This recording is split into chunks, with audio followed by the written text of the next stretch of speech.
Imaginez que vous parcourez un musée. Un musée où vous ne découvrez pas les tableaux, pas de sculptures, pas d'installations artistiques, mais plutôt un musée entièrement dédié à l'histoire de la poésie ivoirienne. Un musée où vous trouverez par exemple des poèmes comme Au seuil du crépuscule, Les hommes de tous les continents ou Les eaux du Comoé. Eh bien ce musée-là, il s'intitule Mémoire d'éléphant et j'ai la chance de recevoir aujourd'hui son auteur, Marshall Seri. Marshall Seri, bonjour. Bonjour. Bienvenue sur le plateau d'Antelli. Merci. C'est un plaisir de vous recevoir, d'ailleurs, comme tous les auteurs que nous recevons ici. Oui. Vous êtes poète. Oui. Vous êtes poète, vous publiez Mémoire d'éléphant. C'est ça. Un court texte dans lequel vous rendez hommage, vous écrivez un texte en fait qui est une mosaïque, une sorte de mosaïque de tous les titres publiés en Côte d'Ivoire depuis 1960. C'est ça. Mais avant d'en parler, restons déjà au seuil du texte. Mémoire d'éléphant publié aux éditions Zadier, dirigé par Marshall Seri. Alors, c'est assez étrange. Vous êtes un auteur qui s'auto-publie. Pourquoi? Est-ce qu'il n'y a pas d'autres éditeurs qui auraient été prêts à vous éditer ou le livre n'était pas assez bon pour eux? Je ne sais pas, on a juste une maison d'édition. On a voulu publier l'ouvrage de la maison d'édition simplement. On n'a pas cherché à aller voir d'autres maisons d'édition. Mais je crois bien que dans l'histoire littéraire, dans le milieu littéraire, il est réputé. En fait, on dit souvent qu'il est très peu conseillé à un auteur de s'auto-éditer. Qu'est-ce que vous répondez à ceux qui disent ça? Moi, je pense que si on doit être dans le domaine de la musique, par exemple, on dirait qu'on a un arrangeur de son qui a la possibilité de faire la musique lui-même, qui n'a pas besoin d'aller voir un autre arrangeur. Donc, on a une maison d'édition qui peut publier un ouvrage, on publie. Mais je précise qu'avant que le livre ne sorte, on a un comité de lecture qui prend le soin de quand même lire le livre. Mais c'est vous le directeur, donc oui, je suis le directeur, mais je ne suis pas le comité de lecture. Je veux dire que vous êtes le directeur, oui. Vous pouvez passer outre l'avis du comité de lecture, ou même le comité de lecture est capable de dire c'est le directeur, alors on laisse passer. Oui, peut-être, mais ce qu'il faut noter, c'est que le comité de lecture a approuvé le texte et puis on l'a édité. Il est souverain? Oui, le comité de lecture. On va vous croire, on va vous croire.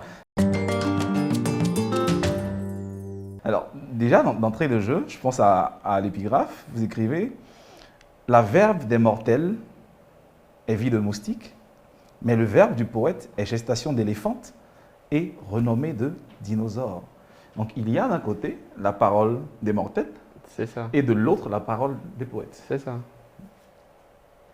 Oui, mais tout est dit dans le bout de phrase, le bout du texte que vous venez de lire. Le poète met du temps à parler, alors que l'être normal parle rapidement, mais aussi rapidement qu'il parle, aussi vite on oublie ses paroles. Alors que le poète, il prend du temps.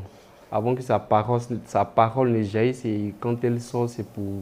Le poète n'est pas un mortel? Oh non, je ne pense pas. Ah, vous êtes poète? Oui, je pense pas. Vous n'êtes pas mortel? Oui, un poète n'est pas mortel parce qu'un poète attends, Zali Zaourou vit toujours.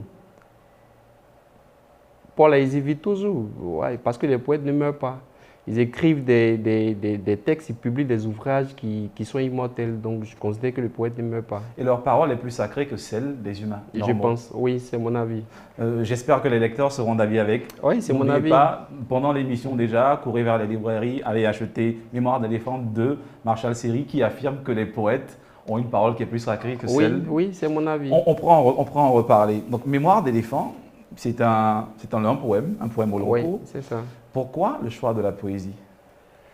Je vais dire déjà que c'est ce qui m'est venu. Voilà, c'est ce qui m'est venu. Et puis moi, je n'ai pas publié d'autre chose que la poésie. Je n'ai pas de nouvelles, je n'ai pas de romans, je n'écris que des textes de poésie. Et c'est bien ce qu'on a envie de comprendre. Je veux dire, il y a plusieurs genres. Vous aurez pu écrire un roman qui rendrait hommage à tous les romans ivoiriens depuis 1956 avec Bernard Dadier-Climbier, au théâtre ivoirien, depuis l'école, à l'essai.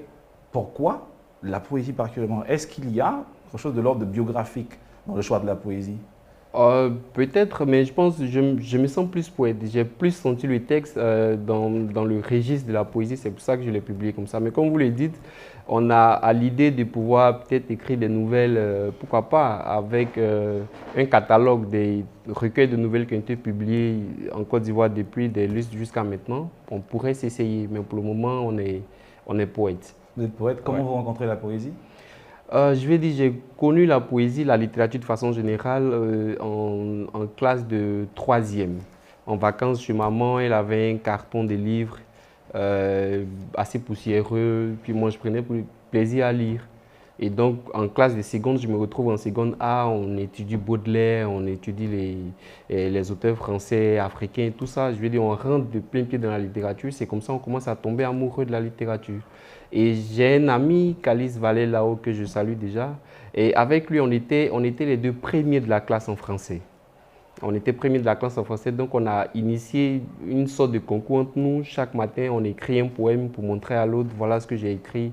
Il dit, ah mais ça c'est bien écrit, telle partie n'est pas chose. Et puis on s'envoyait des poèmes comme ça. Donc c'est comme ça voilà, on se découvre en train d'écrire des textes qui ressemblent à la poésie. Jusqu'à ce qu'en 2014, on publie notre premier ouvrage, SMS d'amour, et que la communauté littéraire nous dise que nous sommes poètes. Très bien. Que la communauté littéraire vous dit que vous êtes poète. Ouais. D'entrée de jeu, première page, avant déjà de parler de cette mosaïque de titres qui peut être très intrigante, parfois déroutée. Pour toi, pour lui, pour nous, Loglédou, mon beau pays d'Ivoire. Je ne fais pas référence au titre d'abord. C'est un poème dédié à la Côte d'Ivoire. Oui, c'est ça. Pourquoi? Ah, mais parce que je voulais rendre hommage aux poètes ivoiriens et donc rendre hommage à la Côte d'Ivoire. Et je vais préciser aussi qu'à l'origine de l'écriture de ce texte, j'ai eu la chance d'être secrétaire général de l'Association des écrivains de Côte d'Ivoire. Donc en consultant l'annuaire des écrivains, je me suis rendu compte qu'il y avait des textes qui avaient été publiés que je ne connaissais pas. Et donc j'ai commencé à fouiller et puis je me suis rendu compte qu'il y avait beaucoup de textes qu'on pouvait exploiter. Et donc, tous les textes que j'avais, ce sont des textes d'auteurs ivoiriens ou des textes publiés en Côte d'Ivoire.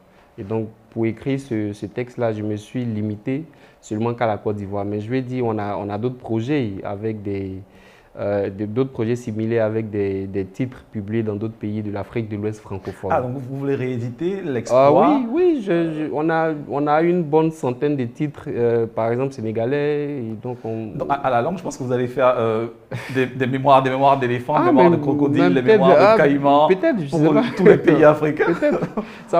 On pourrait vous reprocher un manque